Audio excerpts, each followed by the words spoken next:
sobat sekalian, selamat datang di channel ini. Oke, saya tahu ini benar-benar konten yang sangat telat untuk dibahas, sebab trailer Chainsaw Man sudah lama dirilis tepat di tanggal 5 yang lalu. Tapi ya, saya tidak mau ketinggalan untuk membahasnya, jadi maafin ketelodoran saya.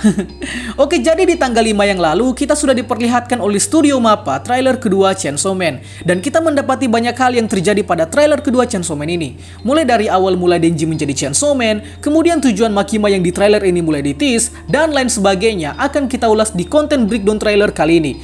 So, ini dia breakdown trailer kedua Chainsaw Man. Tapi sebelum lanjut, subscribe channel ini biar admin makin semangat buat kontennya. Dan mari kita mulai. Trailer dibuka dengan Makima bersama dua orang berkostum Men in Black di belakangnya, di mana Makima di sini sedang mendatangi gudang dan menemukan banyak mayat berserakan. Nah, gudang dan penemuan mayat ini adalah tempat di mana Makima pertama kali bertemu dengan Denji. Setelah Denji melakukan pembantaian oleh anggota geng Yakuza yang dikendalikan oleh iblis zombie. Scene kemudian beralih ke Makima yang menjelaskan perihal insiden yang terjadi di 13 tahun yang lalu di Amerika, yakni serangan teroris besar yang melibatkan senjata, dan ternyata serangan teroris tersebut disebabkan oleh Gun Devil. Sebagai catatan, universe Chainsaw Man ini mengambil latar dunia yang sama seperti dunia pada umumnya. Namun bedanya di dunia Chainsaw Man ada konsep manifestasi iblis yang meneror manusia. So, maka dari itu di sepanjang episode anime maupun manganya nanti, kalian pasti akan menemukan istilah yang tak asing. Scene kemudian beralih ke Denji yang berkata, biarkanlah dia bermimpi. Nah, pada scene ini memperlihatkan Denji yang sedang berdiam diri di gubuknya bersama dengan Pochita, si iblis Chainsaw yang mengambil bentuk anjing. Di posisi ini, Denji sudah menjadi pesuruh dari geng Yakuza untuk melakukan beberapa aksi pembasmian iblis demi untuk membayar utang-utang orang tua Denji pada geng Yakuza. Yang sebenarnya ini hanyalah tipuan dari geng Yakuza untuk memanfaatkan Denji, sebab orang tua Denji sama sekali tak terlilit utang pada geng atau instansi manapun. By the way, orang tua Denji sudah mati cuy. Di sini nih pula kita dapat melihat Denji yang kehilangan mata kanannya. Sebenarnya di sini ini menunjukkan seberapa menderitanya Denji di kehidupannya sebelum menjadi Chainsaw Man. Mulai dari menjual satu matanya, ginjalnya, dan beberapa organ tubuh yang bisa dia jual hanya untuk membayar utang ke geng Yakuza dan untuk makannya sehari-hari. Maka dari itu, mengapa muncul monolog Denji yang berkata setidaknya biarkanlah dia bermimpi? Ya karena Denji memang sangat-sangat menderita di sini. Kita beralih ke scene di mana Makima sedang bernegosiasi dengan petinggi Komisi Biro Keamanan Publik dan Denji, yang mana Makima di sini sedang bernegosiasi dengan para petinggi tentang Denji yang bisa dimanfaatkan oleh Biro Keamanan Publik untuk membantu mereka membasmi iblis. Oh ya, di kisah Chainsaw Man ini kita akan banyak sekali diperlihatkan aksi Denji yang terlibat dengan Biro Keamanan Publik, yakni suatu instansi keamanan yang dibuat oleh pemerintah Jepang guna untuk membasmi iblis, membunuh dan menangkap iblis yang mengganggu manusia, khusus di negara Jepang itu sendiri. Di sini nih juga Makima memberi Denji dua pilihan. Apakah Denji akan menolak untuk masuk menjadi bagian Biro Keamanan Publik atau tidak? Jika tidak, maka Makima akan membunuh Denji sebagai iblis. Tapi jika Denji setuju, maka Makima akan memperkerjakan Denji sebagai salah satu anak buahnya atau sebagai manusia. Artinya Denji benar-benar mulai masuk jebakan di sini. Jika dia menolak, dia akan mati. Tapi jika setuju, ya dia bakal dimanfaatkan cuy. Tapi tentu saja Denji setuju dengan tawaran Makima, sebab Denji punya impiannya sendiri. Scene kemudian berpindah ke Aki Hayakawa yang sedang berbicara. Tentunya di sini ini mengambil kondisi di mana Aki sedang menghajar Denji yang baru saja masuk ke Biro Keamanan Publik, di mana Aki langsung ditunjuk untuk membimbing Denji agar menjadi pegawai yang baik. Tapi yang dilakukan Aki adalah perundungan terhadap Denji. Hal ini Aki lakukan bukan semata-mata karena dirinya memang bersifat angku, tapi memang pada dasarnya Aki ini memiliki latar belakang yang sangat complicated dengan iblis.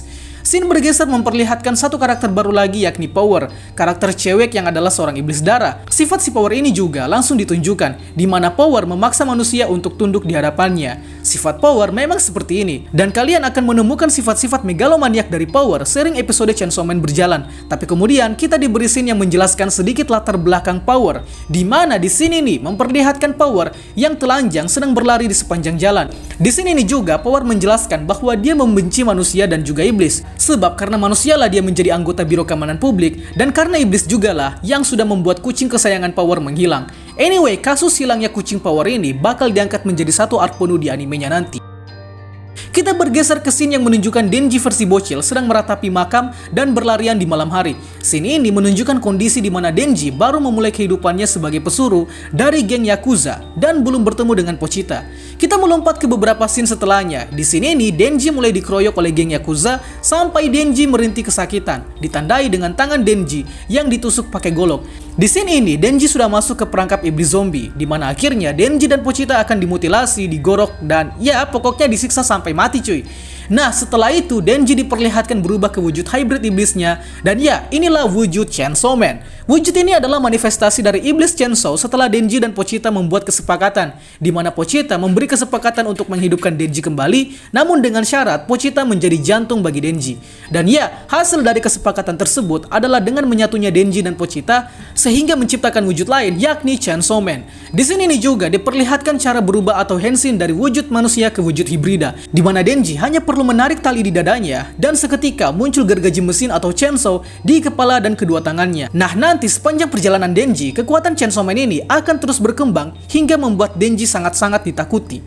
Beberapa scene selanjutnya kita diperlihatkan pertarungan Chainsaw Man versus iblis zombie, di mana di sini ini menunjukkan secara jelas wujud dari iblis zombie yang bentuknya sangat menjijikan. Dan pada scene ini pula momen pertama kali Denji menggunakan kekuatan dari iblis Chainsaw. Di scene selanjutnya pula kita dapat melihat Denji yang sedang baku hantam dengan iblis lintah. Iblis lintah kah iblis blood up? Ya pokoknya iblis lah. Yang pastinya iblis ini bakal Denji lawan setelah berkonfrontasi dengan iblis kelelawar. Berikutnya kita diperlihatkan sekilas kekuatan dari Power, yakni kekuatan untuk memanipulasi darah atau blood control. Dengan kekuatan ini, Power dapat memanipulasi darah, entah merubahnya menjadi senjata tajam, palu, dan lain sebagainya. Kemudian ada lagi scene yang memperlihatkan kekuatan dari Aki Hayakawa, yakni pada saat Denji hampir saja dimakan oleh iblis, dengan cepat iblis rubah muncul berkat disummon oleh Aki. By the way, Aki di sini posisinya sudah membuat kontrak dengan iblis rubah, dan nanti bakal banyak kontrak-kontrak lain yang Aki buat bersama dengan iblis. Trailer kedua Chainsaw Man diakhiri dengan Denji yang berubah ke wujud Chainsaw Man. Dan ya, bisa kita lihat sendiri, studio Mappa di sini gak tanggung-tanggung menampilkan apa yang sesuai dengan manganya. Gak ada sensor sama sekali. Pokoknya, darah dan mutilasi berhamburan kemana-mana. Intinya, Chainsaw Man anime ini benar-benar berpotensi menjadi salah satu anime terbaik. So, apalagi ya? Jadi lupa mau ngomong apa, soalnya seru banget. Oh ya, jadi setelah trailer Chainsaw Man ini rilis, rupanya menimbulkan banyak pro kontra, terutama soal seiyuu atau pengisi suaranya yang dinilai oleh beberapa fans terasa kurang cocok gitu. Salah satu yang paling disorot adalah seiyuu dari Power, yakni Virus Ai yang menjadi seiyuu dari Jolin di JoJo Stone Ocean. Katanya kurang cocok, tapi saya rasa bagus-bagus aja. Tak perlu jadi pro kontra sampai lebay lah. Kalaupun kalian merasa tidak cocok dan harus diprotes, ya ayolah, kalian ini kan udah gede, masa gini doang dikritisi ya? Anjir. Dan terakhir, biar kalian lebih banyak tahu lagi, timeline Chainsaw Man ini berada di tahun 70 sampai 80-an kalau gak salah. Ya pokoknya di tahun sebelum Uni Soviet runtuh lah. Jadi ketika kalian menonton Chainsaw Man terus teknologinya terasa cukup retro, itu karena timelinenya berada di tahun 70 sampai 80-an. Dan juga jangan lupa Chainsaw Man ini akan rilis di bulan 10 tahun ini. Jadi tungguin coy. Itulah pembahasan kita pada kali ini. Sanggap apabila ada yang kurang, request juga di kolom komentar untuk pembahasan selanjutnya. Dan akhir kata, see you next time.